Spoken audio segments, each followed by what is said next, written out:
왕의 신부 아가서 왕의 아가서 1장 5절 거무나 아름다우니.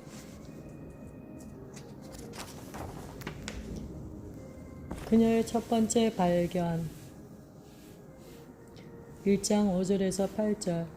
예수님을 향한 열정이 하나님의 마음으로 들어가는 길입니다. 예수님과 사랑에 빠지는 것과 마음을 그분께 온전히 드리는 것이 그분의 마음으로 들어가는 여정에서 모두가 반드시 넘어야만 하는 고결한 문지방입니다. 그러나 그분을 사랑하려면 우리가 가진 모든 것으로 값을 치러야 합니다. 처음에는 그분이 오셔서 나 같은 자와 그처럼 신성한 친밀함에 들어가기를 즐거워하시리라는 것이 마치 환상 같기만 합니다. 예수님을 사랑함이 우리를 그분의 마음속으로 인도할 뿐만 아니라 또한 환난으로도 인도하리라는 것을 우리는 알지 못합니다. 예수님을 안다는 것은 자아가 비워지고 깨어지는 것입니다. 그리스도 안에 있는 새로운 삶의 첫 번째 일기는 우리에게 문제가 있다는 것이 아니라 우리 자신이 문제라는 것을 깨달을 때 다가옵니다. 그러나 그분이 하시는 말씀을 들을 때까지 기다리세요. 그분의 침소에 들어간 그 여인은 자신의 마음이 어둡다는 것을 깨닫습니다. 예수님의 마음속 깊이 들어가면 들어갈수록 더욱더 우리가 지니 연약함과 수치스러운 면들을 직면하게 됩니다. 더 나아지기는커녕 오히려 더 악화되는 것처럼 여겨집니다. 육신의 연약함을 보여주시는 이것이 우리를 깨어지게 하는 하나님의 방법입니다. 그분의 침소에서 그 여인은 내가 비록 거무나 라고 외칩니다. 자신의 타락한 마음을 납니다. 자신의 죄성을 깨닫는 이것이 여정 중에 겪게 될 첫 번째 위기입니다. 우리가 아담의 자손이며 타락한 죄인이라는 사실을 각자 모두가 직시해야 합니다. 그러나 그녀는 그분의 찬란하신 임재의 머리를 숙여 절할 때 그럴지라도 아름답구나 라고 말씀하시는 그분의 음성을 듣습니다. 그럴 리가 있을까요? 그분이 정말 그녀에게 아름답다고 하셨을까요? 예수님이 나를 아름답다고 하실까요? 정녕 그분이 나의 마음, 연약한 나의 마음을 아실까요? 그럼요. 그분은 모든 것을 다 아십니다. 그러면서도 여전히 우리에게 아름답다고 하십니다. 비밀은 바로 이것입니다. 우리는 전적으로 죄에 빠졌고 또한 전적으로 용서받았다는 사실입니다. 다음의 두 구절을 한 문장으로 엮어보세요. 나는 검다. 그러나 아름답다. 깨우친 마음은 나는 검고 제 토성이로구나 라고 부르짖습니다. 그러나 우리가 왕의 침소로 들어가 그분 앞에 서면 그분이 그럴지라도 아름답구나 라고 말씀하시는 음성이 들립니다. 인간의 영을 들여다보시는 그분은 그분을 사랑하는 우리의 마음을 아십니다. 모든 신자에게는 두 가지 본성이 있습니다. 내면에서 작용하는 두 세력이지요. 하나는 악한 일을 할 수밖에 없는 세력이고 다른 하나는 선한 일을 할 수밖에 없는 세력입니다. 우리가 오직 이 은혜의 역사를 받아들일 때만 하나님의 용납하심으로 깊이 치유될 수 있습니다. 우리의 어두운 혼에만 초점을 맞추며 머지나 우울증이 심해지고 내성적인 사람으로 변할 것입니다. 그러나 그리스도와 우리의 삶을 바라보시는 그분의 시각에 초점을 맞추며 우리는 성숙함에 이르러 삶을 그분께 드릴 것입니다. 무엇이 우리를 하나님 눈에 아름답게 보이게 할까요? 우리의 행위로는 절대 그렇게 하지 못합니다. 우리의 아름다움은 예수님의 현상과 그분을 간절히 바라며 기꺼워하는 영 안에 있습니다. 그분은 심지어 우리가 죄로 잘못된 욕망으로 그리고 여전히 미성숙한 면들로 거머졌을지라도 우리를 사랑하십니다. 마음속 깊은 곳으로부터 예수님께 순종하기를 신실하게 원하며 충만한 분량에 이르기까지 예수님을 알아가기를 원하는 우리에게 아름답다고 하십니다. 아빠의 무조건 사랑이 여기에 있습니다. 그분은 그렇단다. 죄가 수치심을 가져온다는 것을 나도 알고 너도 알지. 그러나 어찌됐든지 나는 너를 사랑한다. 나를 간절히 바라는 내 마음이 너를 아름답게 한단다. 자원하는 영을 지닌 너는 성숙한 신부의 사랑으로 자라가게 될 것이라고 말씀하실 것입니다. 하나님은 우리가 자라가는 과정 내내 지켜보시려는 무한한 열정을 가지고 계십니다. 우리를 반쯤 자라다 만채로 내버려 두지 않으실 겁니다. 그분은 시작하신 일을 이루시는 하나님이십니다.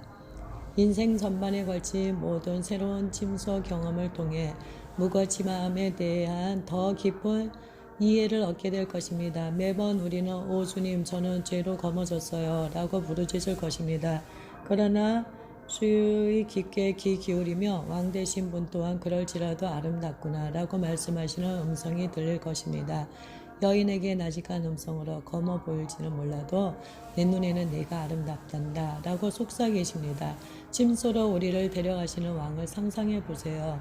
무엇을 잘못했다고 야단치지 않고 너무나 아름답다고 말씀하시는 그분을 그 여인은 자신이 계달의 장막같이 검다고 생각합니다. 짐승의 가죽으로 만들어진 이 장막은 오랜 세월 동안 햇볕에 쬐어서 검게 걸립니다.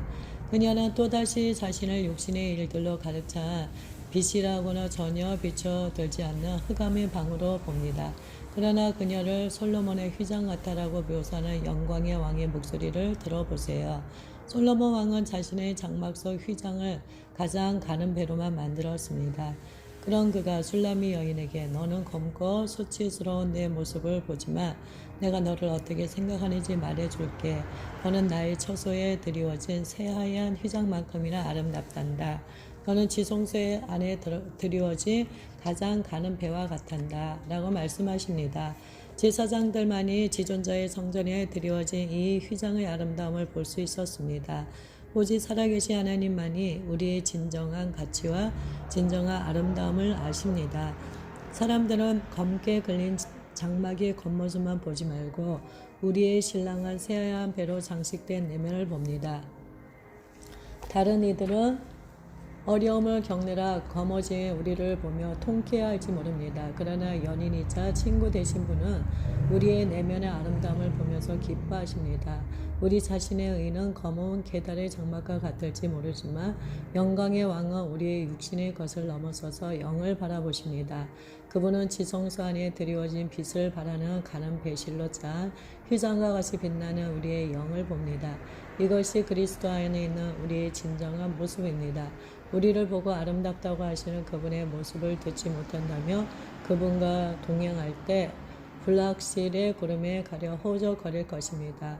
장차 올 시험을 통과하기 위해서는 우리의 마음이 이 목소리를 잘 듣도록 항상 깨어 있어야만 합니다. 그리스도가 우리를 순결하고 아름답게 보신다는 확신으로 우리의 마음을 완전히 채워야만 합니다. 신랑 되신 왕이 연약함 가운데 있는 우리를 품어주십니다. 우리는 깨어진 마음을 그분께 드리고 그분은 신성한 망각을 우리에게 주십니다. 어떤 왕이 이렇게 할 수 있을까요? 우리를 아름답다고 하시는 이유, 그것은 예수님이 십자가에서 다 이루셨기 때문입니다. 믿기만 하면 우리의 것이 되는 놀라운 의의 은사가 우리를 아름답게 만듭니다. 우리가 예수님을 위해 행한 일 때문이 아니라 예수님이 우리를 위해 행하신 일 때문에 그분 눈에 우리가 아름답게 비춰지는 것입니다. 이제 왕의 임재를 경험할 준비가 되었습니다. 우리에게는 우리의 흠을 없애고 대신 그분의 아름다움을 내어주시는 왕이 있습니다. 그분 눈에 우리가 아름다워 보이는 것은 바로 그리스도가 치른 희생 때문입니다. 우리가 입고 있는 의의 겉옷에는 유명 디자이너 상표가 붙어 있는데 거기에는 그리스도의 신부만을 위한 천국 독점 상품이라고 쓰여 있습니다. 자원하는 영은 하나님께 예라고 대답합니다. 성령의 역사심과 우리의 신실한 의지가 그분 눈에 우리를 아름답게 보이게 합니다. 그분은 언제나 우리를 연약한 육신이 아니라 자원하는 영으로 판정하십니다. 우리의 사랑이 미성숙하다는 것을 아시면서도 겉으로 드러난 우리의 실패 그 이상의 것을 보십니다. 우리 안에 자라나고 있는 그분의 생명의 아름다움을 보십니다. 회개하면 자원하는 영이 하나님의 마음을 감동시킵니다. 우리가 여러 가지 일들을 망칠지라도 하나님은 상한 마음을 멸시하지 않으십니다. 하나님의 성품에 친절하심, 하나님이 우리를 향해 느끼시는 열정과 즐거움이 그분의 눈에 진정 우리를 사랑스럽게 보이게 합니다. 심지어 우리가 실패하여 거머졌다고 느낄 때조차도 하나님은 우리를 기뻐하십니다. 그분의 성품의 아름다움이 그분의 임재로 우리를 씻기시고 구원의 정결한 의복으로 입히십니다. 은혜의 역사는 우리가 아담 안에 있고 또한 우리가 그리스도 안에 있다는 것입니다. 어린 양의 신부가 될 영원한 운명, 우리가 하나님의 아들의 배우자가 되기로 선택되었었기에 하나님께 사랑받게 된 것입니다. 예수님이 우리에게 눈길을 두었던 첫 순간 우리를 소유하게 될 것을 아셨습니다. 얼마나 신비로운 일일까요? 바로 이것을 신부와 한 몸이 되는 그리스도에 관한 큰 비밀이라고 불렀습니다. 하나님은 법으로 맺어진 아버지가 아니라 영원히 사랑에 빠진 아버지이십니다. 우리는 하나님이 아들에게 주신 사랑의 선물인 것입니다.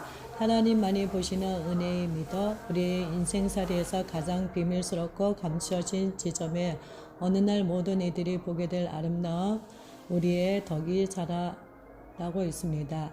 지금 당장은 그것이 주님의 영광과 생명의 씨앗에 불과하지만 때가 이르면 찬란한 아름다움으로 피어날 것입니다.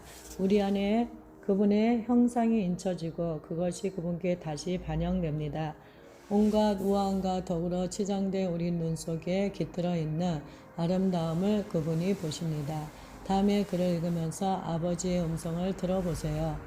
내가 물로 내 피를 씻어 없애고 내게 기름을 바르고 수놓은 옷을 입히고 물돼지 가죽신을 신기고 가는 배로 두르고 모시로 덧입히고 폐물을 채우고 팔고리를 손목에 끼우고 목걸이를 목에 걸고 코걸이를 코에 달고 귀걸이를 귀에 달고 화려한 왕관을 머리에 씌웠나니 이와 같이 내가 금, 은으로 장식하고 가는 배와 모시와 수놓은 것을 입으며 또 고운 밀가루와 꿀과 기름을 먹음으로 극히 곱고 형통하여 왕후의 지위에 올랐느니라. 내 화려함으로 말미암아 내 명성이 이방인 중에 퍼졌음은 내가 내게 입히 영화로 내 화려함이 온전함이라. 나 주 여호와의 말이니라. 하나님의 사랑은 논리적이지 않습니다.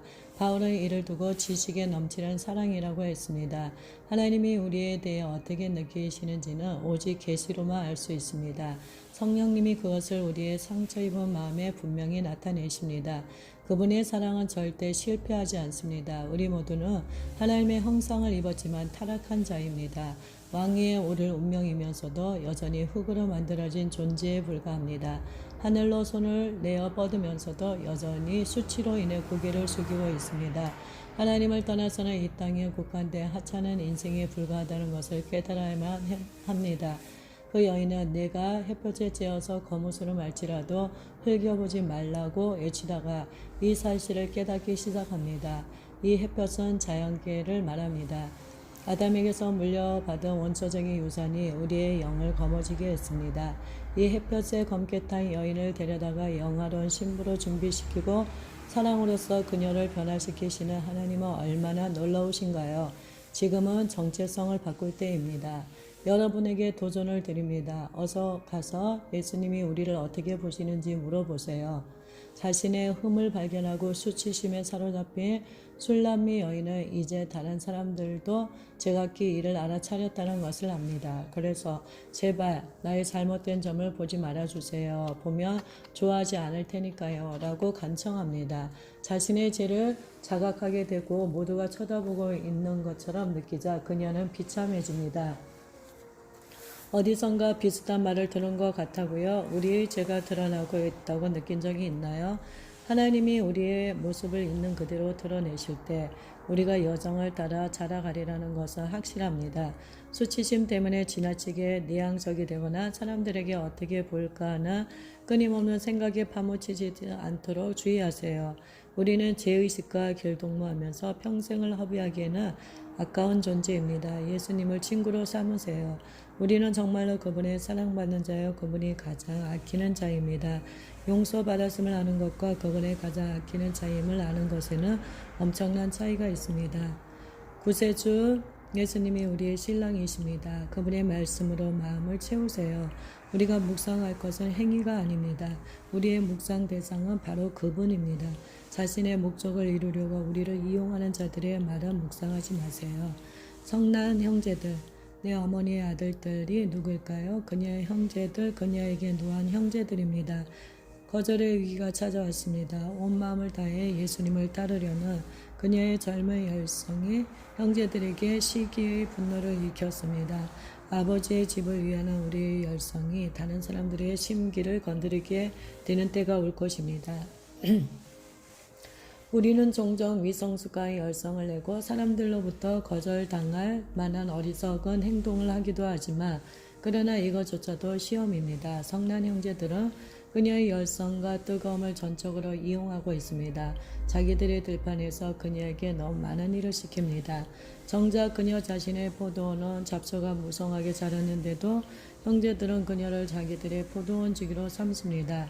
그녀는 사랑하는 자를 위해 예쁘게 치장하고 가꿀 시간이 없었습니다. 다른 모든 사람들의 기대에 부응하려고 과도한 짐을 진 채 바빴습니다. 예수님과 교제해야 할 필요보다 오히려 다른 사람들의 인정을 받을 필요에 이끌려 가기가 얼마나 쉬운지요. 분노와 질투와 거친 말들은 모두 예습관적인 교회 생활의 일부입니다. 하나님의 참된 종들은 양떼를 치는 사람들과 다투거나 그들에게 거짓말을 하지 않습니다. 얼마나 자주 우리는 남의 염소를 쳐야 한다는 기대를 받는지요. 하나님의 은혜 없이 책임을 떠맡는 것은 심신을 소진시키는 처방입니다. 하나님의 포도원에서 과정하게 일한 노동자들은 의욕이 저하되고 때로는 그만두는 일도 생길 것입니다. 녹초가 되면 기쁨을 빼앗기고 하나님을 위해 더 많이 일하지 않는다는 죄의식을 느끼게 됩니다. 이 모든 것이 종교적인 멍해가 되어 조만간 어깨를 짓누르는 무거운 짐이 되어 버립니다. 그리스도의 멍에는 쉽고 가볍습니다. 그분은 사랑의 멍에로 우리와 짝이 되었고 연합되었습니다. 과도하게 일한 지도자들이 우리에게 지워진 종교적 책임감의 멍에는 하나님의 뜻 밖으로 우리를 밀어냅니다. 우리는 뜨거움에 대해 새로이 깨우침과 동시에 교회의 거짓된 멍에에 쉽게 영향받습니다. 그리스도의 친밀감 대신 하나님을 위해 우리가 하는 일 속에서 정체성을 찾을 때 비전을 잃어버릴 수 있습니다. 다른 사람들의 포도원 때문에 그녀는 자기 포도원에 소홀하게 되어 영적 삶이 고갈되었습니다. 성령 안에 있는 우리의 삶은 포도원이며 주님을 위한 정원입니다. 우리 자신의 포도원을 소홀히 하는 것은 한눈 팔지 않는 사랑으로 예수님을 따르라는 부르심을 예면하는 것입니다. 마음의 정원을 가꾸는 일은 우리가 날마다 완수해야 할 책임입니다. 하나님께 드리는 우리의 순전한 헌신을 곁길로 새게 하는 것이 마귀의 전략입니다. 우리에게 종교적 멍에를 지워 계속 녹초가 되게 하고 과도한 짐을 지울 수만 있다면 우리가 가진 예수님과의 친밀함이 조만간 사라질 것을 마귀는 알고 있습니다. 사람들이 우리에게는 하나님과 함께 홀로 있을 시간적 여유가 없다고 말하려 들 것입니다. 그들은 우리가 저녁 식사를 준비하는 마르다이기를 기대합니다. 심지어 그들이 하나님을 열정적으로 추구하는 삶 속으로 이끌리고 있는 우리를 오해까지 할지라도 이 모든 일들은 오직 우리의 동기를 더 순수하게 만들 뿐입니다. 우리의 포도원이 새로워져서 하나님을 위한 우리의 수고가 사람들을 감동시키려 함이 되지 않고 우리 안에 그분의 생명으로 흘러넘칠 날이 이를 것입니다. 하나님이야말로 우리의 훌륭한 상급이 되실 것입니다. 내 마음으로 사랑하는 자야 내게 말하라. 이제 사랑하는 대상이 하나님이요 교회나 다른 사람들이 아님을 깨닫습니다. 그녀는 그분을 소유해야만 합니다. 이 여인은 그분을 이 구절에서 3번이나 당신이라고 부릅니다. 어떤 대가를 치르더라도 이 왕과 계속 교제를 나누기를 원합니다. 내가 양떼를 치는 곳과 정오에 쉬게 하는 곳을 내게 말하라. 그녀는 태양이 가장 뜨거운 정오에 그분이 양떼를 인도하여 드리는 곳이 어디인지를 알고 싶어합니다. 정오는 밝음과 영광의 계절을 말합니다. 그 여인은 정오의 밝음 속에 목자 되시는 분과 함께 있고자 간절히 원합니다. 다른 사람들이 먹여주었지만 나는 여전히 허기져요. 나의 배고픔은 단지 당신에 관한 가르침이 아니라 바로 당신을 향한 것이에요. 나를 어둠의 방해를 받지 않는 정오의 계시의 빛 가운데로 데려가 주세요. 그곳으로 데려가 주세요. 많은 일을 하느라 지쳤어요. 이제 당신의 그늘 아래 쉬고 싶어요. 당신의 양을 쉬게 하는 곳이 어딘가요? 나를 그곳으로 데려가 주세요. 예수님의 지고한 사랑은 결코 마르지 않는 샘입니다. 흡족할 만큼 잔뜩 마실 수 있습니다. 예수님이 정오의 양떼를 쉬게 하는 이곳은 바로 그분의 기쁨의 샘입니다. 그녀는 이제 이 왕을 온유하고 만족을 주는 목자로 봅니다. 주는 나의 목자시니 이는 예수님께 얼마나 걸맞는 이름인지요. 그분은 자신의 양떼를 완벽한 초장, 즉 대부분의 기간 동안 우리가 자라날 푸른 초장으로 인도하실 것입니다. 우리가 느끼는 배고픔의 정도에 따라 그 초장의 넓이는 달라집니다. 슐라미 여인은 정오의 영광 아래 휴식을 취하면서 틀림없이 그녀의 목자의 마음에서부터 직접 먹을 것입니다. 그녀의 영은 배고픔을 그분으로 채울 준비가 되었습니다. 내가 내 친구의 양떼 곁에서 어찌 얼굴을 가린 자같이 되랴. 히브리 성경에는 방황하는 여인이라고 되어 있습니다. 그녀는 목자에게 왜 자신이 계속해서 수치심으로 방황하며 얼굴을 가린 여인과 같이 되어야 하는지 묻습니다. 이것은 자신의 수치를 명쾌해달라는 주님을 향한 울부짖음입니다. 우리 모두는 주님 앞에서 수건을 벗은 얼굴이 되어야 합니다. 수치는 우리로 똑똑히 보지 못하게 하는 수건입니다. 수치심이 올 때 우리는 우리 자신과 우리의 실패를 들여다봅니다. 지금은 수건을 벗어버리고 마음을 모아 그분을 바라볼 때입니다.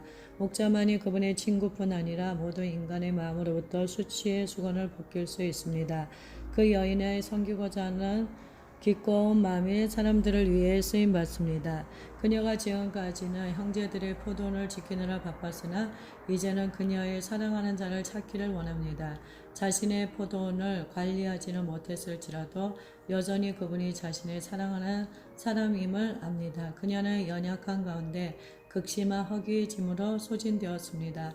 그러나 어디서 그분을 찾을 수 있을까요? 그분의 대답이 그녀를 놀라게 할 것입니다.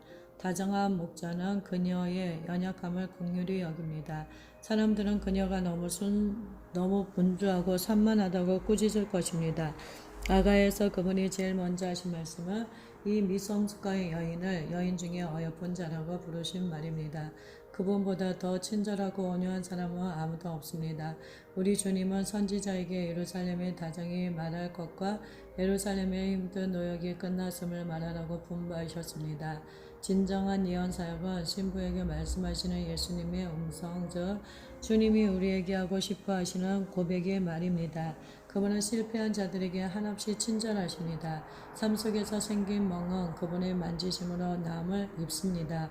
왕이 염소 냄새 나고 햇볕에 그린 이 여인을 여인들 중에 가장 사랑스러운 자라고 부르신다는 것을 그저 믿을 수가 없을 따름입니다. 그녀는 죄로 더러워진 자기 모습밖에는 볼 수 없고 심지어 그분으로부터 멀어졌다고 느낄지라도 그분은 신부될 그녀를 어여쁘다라고 묘사합니다.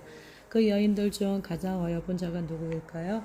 어찌하여 우리가 그분의 눈에 들었을까요? 우리는 스스로를 이렇게 보나요? 예수님으로 하여금 우리의 수치심과 분주함과 거절감을 향해 직접 말씀하시게 하세요.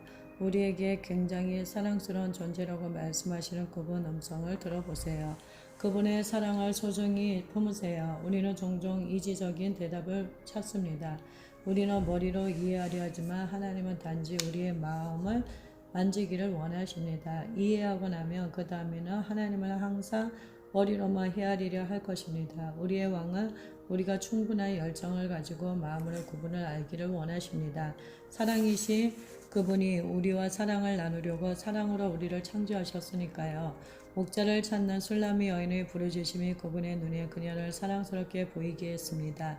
예수님은 제 투성이 분투만 보실 뿐 아니라 구하는 마음까지도 보십니다. 우리의 겉으로 드러난 모습을 보시면서 잘 가꾸어지지 않은 포도원이라고 치부해버리지 않으시고 충만함에까지 자라갈 돋아나는 새싹과 같은 덕이라고 하십니다. 얼마나 친절한 목사이신지요.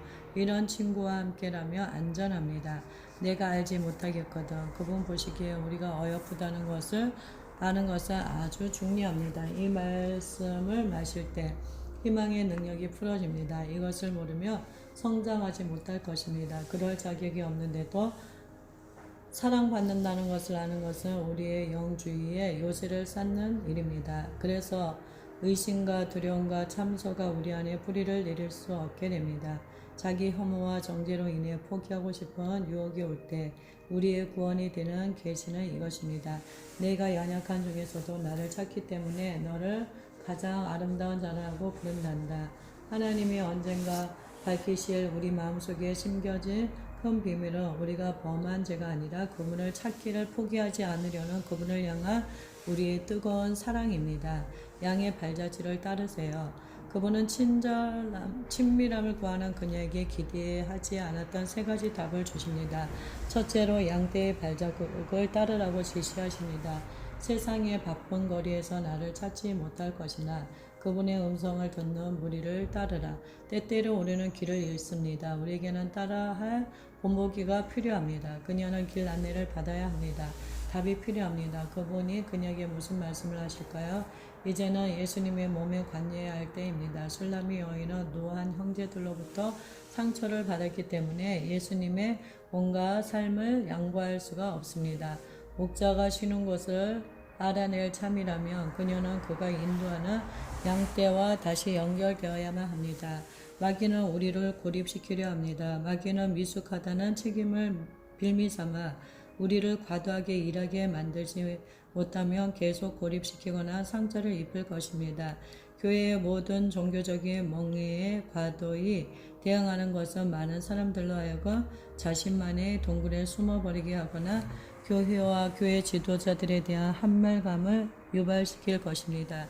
지혜로운 목자는 자신을 따르는 무리와 다시 관계를 이으라고 그녀를 격려합니다. 그분을 따르는 자들의 대열에 한 발자국 들어와 계속 나아가세요. 간단히 말하자면 예수님은 우리가 그리스도의 몸에 헌신한 상태에 머물러 있기를 원합니다. 마음에 받는 상처는 우리의 믿음을 성숙케 하는 시험입니다. 만일 교회라는 험난한 현장에서 상처받았다면 과거에 어떤 대접을 받았는지에 관계없이 그분의 무리와 함께 계속 나아가야 합니다. 노아 형제들에게 학대받으면 교회를 떠나 외따로 떨어져 있으려는 유혹이 찾아옵니다. 주님, 오직 주님만 원해요. 다시는 어느 누구로부터 상처받지 않겠어요. 슬프게도 오늘날 교회 안에 많은 사람들이 다른 사람들, 특히 영적 지도자들에게 다시는 마음을 열지 않으리라는 속으로 맹세합니다. 우리를 다시 상처받기 쉽게 만드는 이 마음속 맹세는 언젠가 파기되어야 합니다. 우리는 목자가 그의 양, 즉 개인이 아닌 그분의 신부들의 무리와 함께 있다는 것을 알게 됩니다. 대체적으로 우리가 그분의 사람들과 달콤한 교제 가운데 있을 때만 목자를 발견할 것입니다. 그녀는 입맞춤해 달라고 그분에게 부르짖는데 어디서 그분의 입맞춤을 받을 수 있을까요? 그리스도는 이 세상에 계실 때 모친과 함께 사셨던 것만큼이나 모든 믿는 자 안에 살아계십니다. 예수님은 두 몸을 가진 유일한 분입니다. 한 몸은 2000년 전에 사셨던 인자로서 지금은 하늘에 앉아 계십니다. 다른 한 몸은 이 땅 위에 있는 그분의 몸된 교회입니다. 우리가 형제들에게 입맞춤으로써 그분께 입맞출 수 있습니다. 똑같은 식으로 우리의 형제와 자매들을 통해 그분의 입맞춤을 받을 수 있습니다. 이것이 우리가 다른 사람들에게 주려는 거룩한 입맞춤입니다. 예수님이 하신 것처럼 우리가 형제 자매를 사랑할 때마다 바로 그분의 교회를 통해 예수님의 입맞춤이 거룩한 입맞춤을 그들에게 심는 것입니다. 예수님은 마음이 청결한 자는 복이 있나니 그들이 하나님을 볼 것이며라고 말씀하셨습니다. 갈보리의 사랑으로 우리 마음이 씻길 때 서로의 안에서 하나님을 볼 수 있습니다. 스데반에게 사형을 언도했던 사람들은 마치 천사의 얼굴과 같은 그 순교자의 얼굴을 보았습니다. 바로 자신의 희생자에게서 천사의 모습을 볼 수 있었던 것입니다. 필시 우리도 그들이 스데반을 보았던 방식대로 서로를 보아야 할 것입니다. 그런 다음에야 우리가 거룩한 입맞춤을 받을 수 있겠지요. 바울은 우리의 입맞춤이 육감적인 것이 아니라고 충분하고도 남을 만큼 분명히 말했습니다. 솔로몬의 노래에 나오는 거룩한 입맞춤을 의미하는 것이지요. 그의 몸된 우리는 연약한 가운데 있는 사람들을 사랑하면서 거룩한 입맞춤을 해줄 수 있습니다. 다른 사람들을 축복할 때, 목마른 자에게 물을 마시울 때, 그리고 이방인들을 집에 유하게 할 때, 우리는 예수님 그분께 실제로 우리의 마음을 드리고 있는 것입니다. 맡은 책임을 다하라. 더 큰 친밀함을 달라는 그녀의 요청에 목자는 두 번째로 응답합니다. 하나님이 그녀에게 맡기신 일들을 다 이루어야만 한다는 것입니다. 그녀의 돌봄 아래 있는 어린 염소들은 먹이기만 하라고 하셨습니다. 교회 안에서 모든 일을 다 하려고 하지 마세요. 하나님이 우리에게 하라고 하신 책임만 다하면 됩니다. 과거에 그녀는 노안 형제의 목까지 책임지느라고 너무 많은 일을 해야 했습니다. 이제는 자신의 어린 염소들에게 풀을 뜯길 여유로운 시간이 있습니다. 그녀는 쉽사리 하지만 주님, 저번에도 이렇게 시작했거든요. 너무 많은 일을 맡아 하느라고 녹초가 되었어요. 너무 지쳐서 다른 사람들을 먹이지 못하겠어요. 그냥 한동안 푹 쉬게 내버려 두세요. 라고 말할 수도 있습니다. 그분은 그녀와 우리에게 말씀하십니다. 너 자신을 내주어서 다른 사람들을 축복하고 먹일 때 나를 만나게 될 것이란다. 사랑하려는 너희 마음이 단련되지 않았을지라도 가서 그들에게 나를 먹이거라. 그녀는 또다시 섬기기로 헌신해야만 합니다.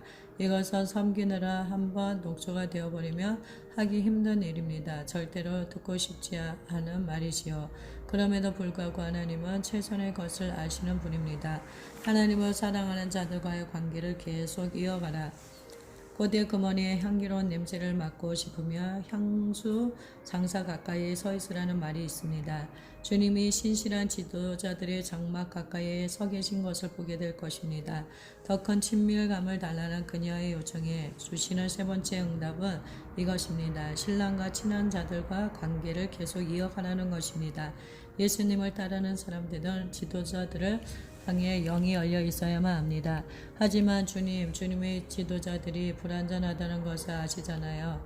그들은 전에 내게 상처를 입혔는데 또다시 상처받을 일을 왜 자청해야 하나요? 이에 주님이 답변하십니다. 그렇단다. 이것이 너를 나의 형상으로 자라가게 하려는 나의 계획이란다. 불완전한 목자에 대한 은혜를 발견하다 보면 하나님을 더 깊이 알아가게 됩니다. 하나님은 그분의 목자들을 손수 선택하십니다. 바로 그들이 우리를 그분께로 인도합니다. 우리의 왕을 따르는 자들에게 생명을 이끌어내는 것이 중요합니다. 만일 다 안다는 태도로 배우려 하지 않는 마음을 고집스럽게 가지고 있으면 정작 우리가 찾으려 하는 분을 놓칠 것입니다. 입맞춤을 원하는 그녀의 부르짖음, 그리고 친밀한 하나님의 침소로 이끌림 받기를 원하는 그녀의 갈망이 그 여정에서 그녀를 앞으로 나아가게 했습니다. 첫 번째 위기는 자신이 부족하다고 느끼는 압박과 고통으로 찾아왔습니다. 지금까지 그녀는 다음의 것들을 경험했습니다. 자신의 어두운 면들과 인간적인 실패로 인한 수치심, 노안 형제들의 배척, 종교적 임무로 인한 과로, 산만한 주변 여건으로 잡초가 무성해진 마음의 정화, 예수님이 멀게만 느껴진 친밀감 없는 성김.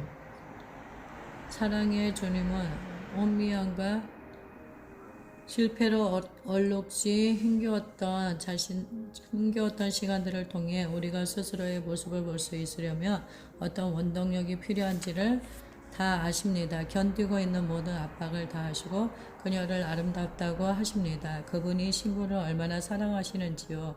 그녀는 아직 모르고 있지만 그분이 매번 확증해 주시는 말씀과 다정한 말씀으로 다가오시는 것은 장차 닥칠 시험을 위해 그녀를 준비시키려는 것입니다. 우리가 준비되어야 할 부분은 그분의 사랑스러운 만져주심 속에 있습니다. 우리의 치유는 단지 기름 부음이 있는 집회이지 않고 관계 속에서 일어날 것입니다. 그분은 자신의 은혜의 주유소에서 그녀를 꽉 채워주시려는 참입니다. 그것도 풀 서비스로.